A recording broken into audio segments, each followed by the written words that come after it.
Tria puncta. Imaginez organiser toutes les connaissances selon une structure en 3 points. Par exemple, en partant d'un point central, qui se ramifie en 3 points, qui se ramifient eux-mêmes en 3 points, etc. Ou en partant d'une structure linéaire en 3 points, qui seraient eux-mêmes subdivisables en 3 points, etc. Ou encore en partant d'une structure en 2 points, à partir desquels on en construirait un troisième. Sans s'interdire de composer et d'imbriquer ces structures. Se pose la question du choix du point de départ. Que mettre au centre de la structure? Supposons que l'on parte de l'idée de résolution, au sens de la résolution des problèmes.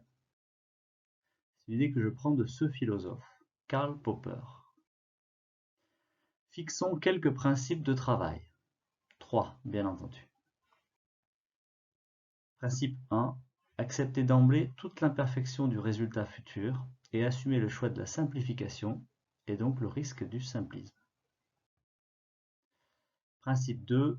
Construire des structures MISSI qui ensemble couvrent tout le sujet sans que les éléments ne se superposent les uns aux autres.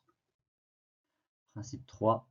Se souvenir que le fonctionnement de la pensée consiste à passer de l'asynchrone au synchrone, puis de repasser du synchrone à l'asynchrone, etc.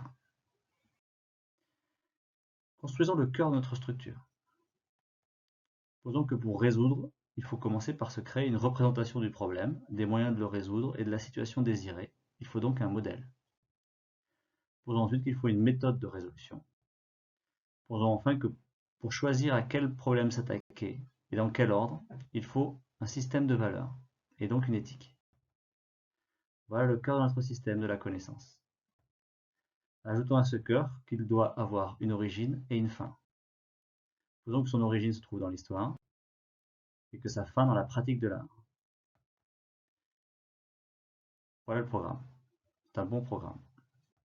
Merci et à la prochaine.